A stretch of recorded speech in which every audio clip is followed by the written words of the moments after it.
मैंने उससे पूछा कि तुम गुड़िया से कैसे बातें कर लेती हो, तो उसने मेरी तरफ देखकर कहा कि मैं कुछ भी कर सकती हूँ, तुम्हें नीचे बिल्डिंग से भी फेंक सकती हूँ। और यह कहते हुए उसकी आंखें पूरी गोल गोल घूम रही थीं। नमस्कार दोस्तों, स्वागत है एक और डरावनी कहानी में। कहानी जिसमें आपको डर के साथ रोमांच का भी अनुभव होगा।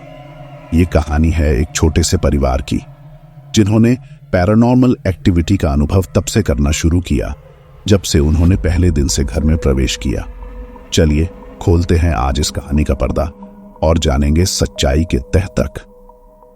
लेकिन दोस्तों, मैं हमेशा की तरह आप सभी भाई बहनों से केवल एक ही विनती करता हूं, स्टोरी सुनने के बाद बस एक प्यारा सा लाइक छोड़ के जाएं। मेरे लिए यह खुशी का एक कतरा का काम करता है। हर एक लाइक से मुझे खुशी मिलती है और आपके लिए नई नई कहानियां ढूंढ के लाने को प्रेरित करता है। भले आप सब्सक्राइब करें या ना करें, मगर आपका सिर्फ एक लाइक ही मेरे लिए बहुत है। तो बिना आपका अधिक समय लिए चलिए चलते हैं कहानियों के डरावने सफर में। मैं रामेश्वर शर्मा हूं और मैं मुंबई में जॉब करता था।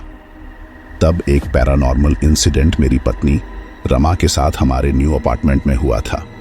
हमने ये न्यू अपार्टमेंट आज से 10 साल पहले लिया था। हमारा अपार्टमेंट 6ठे फ्लोर पर था और यह उस फ्लोर पर राइट साइड पर लास्ट अपार्टमेंट था। इससे आगे कॉरिडोर की विंडो थी, जिसके पीछे खाली मैदान था जिसे लोगों ने कूड़ादान बना रखा था। हम जनवरी की 4 तारीख को वहां शिफ्ट हो चुके थे और अच्छी तरह सेटल भी हो चुके थे। मेरा एक बेटा अर्जुन और एक बेटी आर्या थी, जिनकी उम्र उस साल 8 और 10 साल थी। बेटी छोटी थी और बेटा बड़ा। शिफ्टिंग के 2 दिन बाद मैंने ऑफिस जाना शुरू कर दिया और मेरी पत्नी घर में बच्चों के साथ अकेली होती, क्योंकि ऑलरेडी न्यू ईयर की छुट्टियां थीं और स्कूल से भी बच्चों को छुट्टियां मिली थीं। हमने घर शिफ्टिंग की वजह से भी एक्स्ट्रा छुट्टियां ले रखी थीं। मेरे ऑफिस की टाइमिंग वही 9 से 10 थी, मगर मैं उन दिनों अपना कोई बिजनेस सेटअप कर रहा था, जिसकी वजह से घर जाते जाते रात को 11 बज जाते थे। एक दिन मेरी बीवी ने मुझे बताया कि उस अपार्टमेंट में दूसरे दिन की रात, मतलब जिस दिन हम शिफ्ट हुए थे, उसके दूसरे दिन रात के 10 बजे दरवाजे पर बेल बजी थी। उसने जाकर पूछा, कौन है? तो एक औरत अपने 2 बच्चों के साथ खड़ी थी और कहने लगी, मेरा नाम सुनीता है और मैं आपके बराबर वाले अपार्टमेंट से आई हूं। उसने हाथ में कुछ बर्तन भी पकड़े हुए थे। मेरी पत्नी ने पड़ोसन समझकर दरवाजा खोल दिया और जैसे ही वो औरत अपने बच्चों के साथ अंदर आई, तो उसने एक प्लेट हाथ में थमाते हुए कहा कि आपके लिए मीठे चावल लाई हूं, किसी के घर खाली हाथ नहीं जाते। वो एग्जैक्टली 10 बजे आई थी और फिर वो अपने बच्चों का परिचय करवाने लगी कि ये मेरा बेटा अर्जुन है और ये मेरी बेटी आर्या है। मैं इतनी हैरान थी कि ये कोई इत्तेफाक है या कुछ और, क्योंकि हमारे बेटे का नाम भी अर्जुन और बेटी का नाम भी आर्या था और वो भी हमारे बच्चों के हम उम्र के थे। उस औरत ने पूरे सफेद रंग का लिबास पहना हुआ था, सफेद सलवार कमीज और ऊपर बहुत ही बड़ी काली चादर ओढ़ी हुई थी और उसकी बड़ी चादर से भी लंबे उसके बाल थे। जब वो चलती, उसकी बालों की छोटी जमीन पर रेंगती।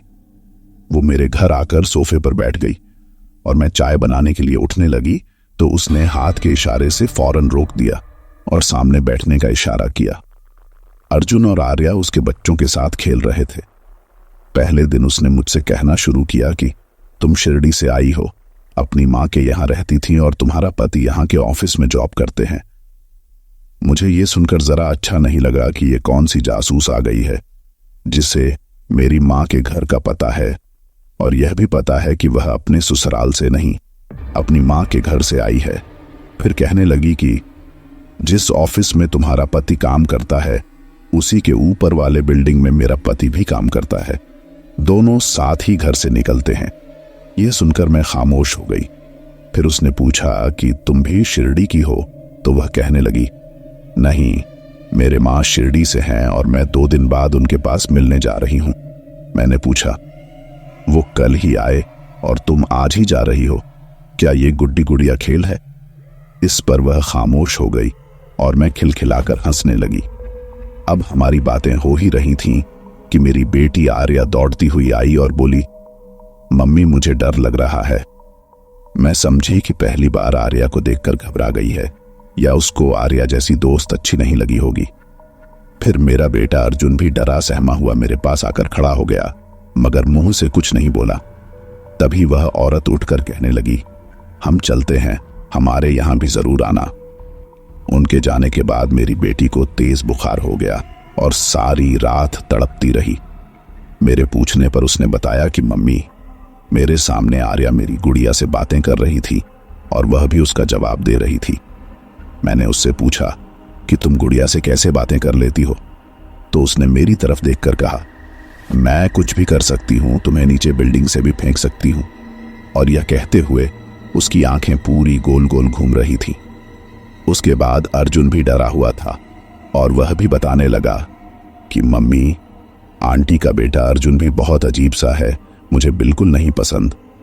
वह किसी अजीब सी भाषा में बात कर रहा था और पता है माँ, उसने मेरी आंखों के सामने 10 लड्डू अपने मुंह में डाले और खा गया। पता नहीं वह मिठाई कहां से आई थी और एक साथ कैसे खा गया। और मुझे कहा कि कल तो तुम्हें अपने घर लेकर जाऊंगा। तभी मैं अंदर भाग आया। मैंने यह बच्चों का वहम समझा, जो मेरी बहुत बड़ी गलती थी। वह औरत 10 बजे आई थी और पूरे 10:15 पर चली गई और 11 बजे मेरे पति घर पहुंच गए। मेरी आदत है कि मैं अपने पति को डेली का रूटीन जरूर बताती हूं, सो मैंने उन्हें सुनीता की भी बात बताई और वो चुप थे। मगर मैं उनको उसके पति वाली बात बताना भूल गई थी कि वह तो उनके ऑफिस में ही ऊपर वाले फ्लोर पर काम करता है। फिर दूसरा पूरा दिन भी बच्चों के साथ गुजरा। दूसरे दिन भी रात के 10 बजे मेरे दरवाजे पर बेल बजी और वही सुनीता फिर अपने बच्चों के साथ खड़ी थी और इस बार उसने अपने हाथ में एक बॉक्स पकड़ा हुआ था। वह बोली, अंदर नहीं बुलाओगी? मैंने खामोशी से रास्ता दे दिया। उसके बाद वैसे ही कल की तरह उसके बच्चे मेरे बच्चों के पास चले गए, मगर इस बार मेरी बेटी ने कोई शोर नहीं मचाया और सुनीता ने मुझको एक बॉक्स थमाते हुए कहा कि इसको खोलो। जब उसने उसको खोला तो उसमें इत्र यानी परफ्यूम था और उसमें से बहुत तेज और अजीब सी खुशबू थी जो मेरे दिमाग में चढ़ गई थी और उसका सिर दर्द शुरू हो गया था। मैंने उसको कुछ नहीं कहा सिवाय शुक्रिया के कि कहीं वह बुरा ना मान जाए, क्योंकि सच में वह इतना खराब लग रहा था। इसी बीच मेरे बेटे को सुनीता का बेटा बाहर कॉरिडोर में ले गया था। तभी वह मुझसे कहने लगी कि मुझे तुम्हारे वो 2 सोने के सेट बहुत पसंद हैं। ये सुनकर मैं आश्चर्य में पड़ गई कि इसे मेरे सोने के सेट के बारे में कैसे पता चला। मैं पूछने वाली थी कि दरवाजे पर बेल हुई। मैंने जाकर देखा तो बिल्डिंग का वॉचमैन मोहन था और कहने लगा, मैडम, मैं इस टाइम आने के लिए माफी चाहता हूं। अगर आप अपने लिए कोई नौकर बाई रखना चाहती हैं तो बता दीजिएगा, मैं सुबह 9 बजे उसको आपके घर भेज दूंगा। इस दौरान वह मेरे घर के अंदर झांकने की कोशिश करने लगा और कहा, मैडम सब ठीक है ना? आपके घर कोई काला धुआं सा उठ रहा है। मैंने पीछे देखा तो कुछ भी नहीं था, मगर उसने दोबारा वही कहा। फिर मैंने कहा, आपको कोई गलतफहमी हुई है, खैर आप मेड को भेज दीजिएगा। ये कहकर मैं अंदर आ गई। सुनीता फौरन उठी और घड़ी में समय देखा तो वही 10:15 का टाइम था। उसके बाद वह चली गई। फिर मैं अपनी बेटी को देखने अंदर गई तो वह अपने बेड पर सो रही थी, मगर तभी बेटा अर्जुन घर आकर कहने लगा, मम्मा, आपको पता है आज मैं आंटी के अपार्टमेंट गया था। मम्मा, इतना गंदा घर मैंने आज तक नहीं देखा। उनके घर हर जगह मिट्टी ही मिट्टी लगी थी, जाले लगे हुए थे, वहां एक भी लाइट नहीं है। वह कहते हैं कि हमें लाइट पसंद नहीं। उनके घर से काला धुआं निकल रहा था, रूम से, किचन से और बाथरूम से बहुत गंदी महक आ रही थी। मैंने उसकी बातें सुनी अनसुनी कर दी और कहा, इतना गंदा घर है तो क्यों गए वहां, अब मत जाना। कुछ घंटे बाद मेरे पति घर आ गए और हम कुछ देर बाद डिनर करके सो गए। फिर तीसरे दिन मेरी माँ मुझे मिलने आई। उन्होंने मुझे बताया कि जब वह लिफ्ट में थी तो एक औरत भी उनके साथ थी जो दुल्हन की तरह सजी हुई थी, इतने लंबे बाल। जब वह हमारे फ्लोर पर उतरी तो वह औरत भी उतर गई और कहने लगी कि वह मेरा सामान पहुंचा देती है। उसने कहा, आप अपनी बेटी के यहां आई हो ना? उसने मेरी मां को बात करने का मौका ही नहीं दिया और इतना भारी सामान पकड़कर हमारे दरवाजे तक छोड़कर पता नहीं कहां गायब हो गई।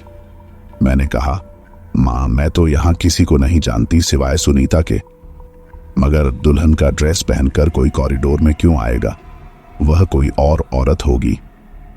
खैर, यह बात वहीं रफा दफा हो गई। रात के 10 बजे मेरी मां घर चली गई, जिन्हें मेरा भाई लेने आया था।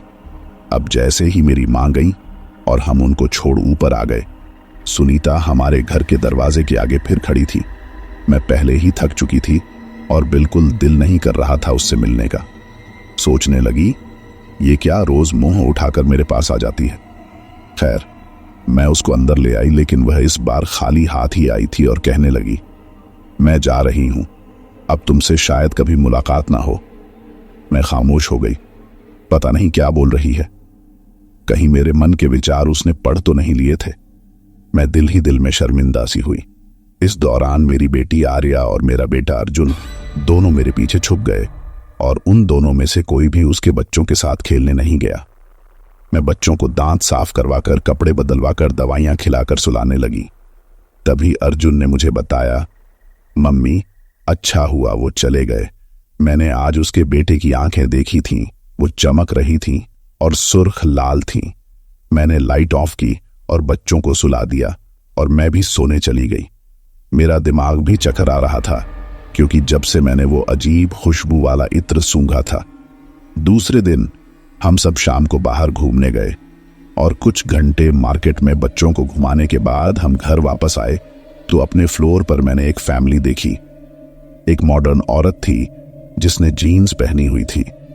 उसके साथ उसके 2 बच्चे भी थे जो मेरे बच्चों की उम्र के थे और उसका आदमी भी उनके साथ था। अब वे अपने अपार्टमेंट का दरवाजा खोल रहे थे। मैंने उनको टोका और कहा, आप लोग कौन हैं और सुनीता के अपार्टमेंट की चाबियां आपके पास क्यों हैं और सुनीता कहां है? वह औरत, जो बहुत फैशनेबल थी, मेरी तरफ मुड़ी और सर से पांव तक मुझे देखकर बोली, आप कौन? मैं ही सुनीता हूं और अपने अपार्टमेंट की चाबियां मेरे पास नहीं होंगी तो और किसके पास होंगी? यह सुनकर मुझे इतनी हैरानी हुई जैसे मुझे सांप सूंघ गया हो। मैंने कहा, क्या मजाक कर रही हैं आप? उनके साथ बहुत बड़े बड़े सूटकेस और सामान की पेटियां भी थीं। तभी उस औरत के पति ने जवाब दिया, लगता है आप यहां नई हैं। मेरा नाम नवीन है और ये मेरी वाइफ और बच्चे हैं। हम पिछले 3 हफ्तों से घर पर ही नहीं थे, वेकेशंस पर गए हुए थे और आज की फ्लाइट से आए हैं। इस पर मैं तो जैसे वहीं जमीन पर गिरने वाली हो गई और फिर मैंने उन सबको एक ही सांस में सब कुछ खड़े खड़े ही बता दिया। इस पर वह जीन्स पहनी सुनीता अपने पति को देखने लगी और मुझे और मेरे बच्चों को अपने अपार्टमेंट में अंदर लेकर आ गई। इस पर मेरा बेटा बोला, आंटी, इतना साफ सुथरा और सुंदर अपार्टमेंट है। मैं तो कल परसों ही यहां आया था, तब तो ऐसा नहीं था। मेरे बच्चे अचंभित थे। हम 1 घंटे सुनीता के घर बैठे। वह बोली कि हम इस अपार्टमेंट को बेचकर हमेशा के लिए कनाडा शिफ्ट हो रहे हैं। हमें यह अपार्टमेंट लेने के बाद पता चला कि यह बिल्डिंग, विशेषकर 6ठा फ्लोर, हॉन्टेड है और हमारे खुद के साथ बहुत पैरानॉर्मल इंसिडेंट हुए हैं और हम इन सब से तंग आ चुके हैं। उसके बाद मेरे हस्बैंड मुझे और बच्चों को अपने अपार्टमेंट में लेकर आए और मैंने कहा, मुझे यहां नहीं रहना है। वो कौन थी जो मेरे साथ लगातार 3 दिन आकर मिलती रही? मेरे बच्चे बिल्कुल ठीक कहते थे। जब हम घर आए तो मेरी अलमारी से मेरे दोनों सोने के सेट गायब थे और मेरे हस्बैंड की रिस्ट वॉच भी गायब थी। उस समय मेरा इतना डर बढ़ गया कि मैंने अपनी मां को बुलाया और सारी रात डर डर के गुजारी। अब मुझे बच्चों समेत बुखार हो गया था।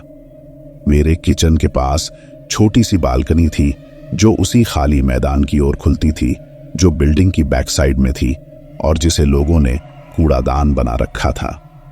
अगली सुबह मेरे हस्बैंड ने मुझे बताया कि मैंने जिस जॉब के लिए अप्लाई किया था वह अप्रूव हो गई है और फैमिली समेत हम सब दुबई जा रहे हैं। मैंने ऊपर वाले का मन ही मन शुक्रिया अदा किया कि हमारी जान किसी तरह बच गई है।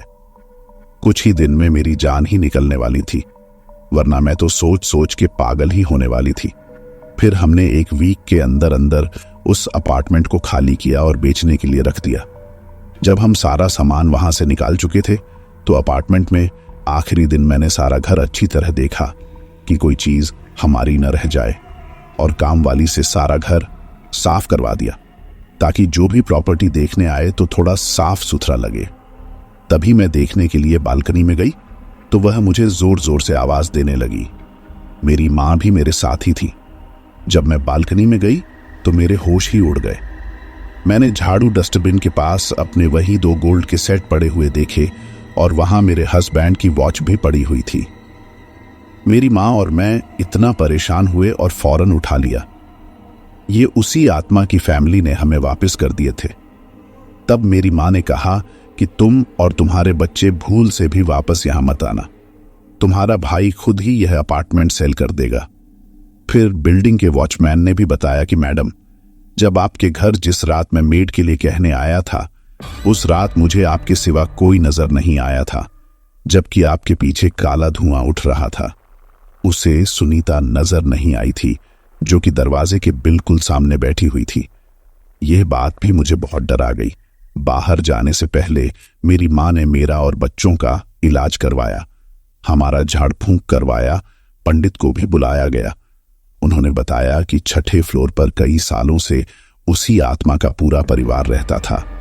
उनके बच्चों को आपके बच्चे पसंद आ गए थे, इसलिए वे अपने बच्चों को खुश करने के लिए आपके पास जाती रहीं और शरारतें करते हुए उनके बच्चों के साथ ये सब पैरानॉर्मल घटनाएं हुई। फिर मेरे पति ने भी मुझे बताया कि जिस ऑफिस में मैं जाता था उसके ऊपर वाला फ्लोर भी सील किया हुआ था। वहां कोई भी नहीं जाता और ना वह खुलता है। जब कभी टेक्निकल फॉल्ट हो जाए केवल तभी मैकेनिक की टीम वहां जाती है, अकेले कभी कोई नहीं जाता। इस खौफनाक घटना के बाद आज तक हम बाहर ही हैं। पहले दुबई में थे और अब 3 साल हो गए ऑस्ट्रेलिया शिफ्ट हो गए।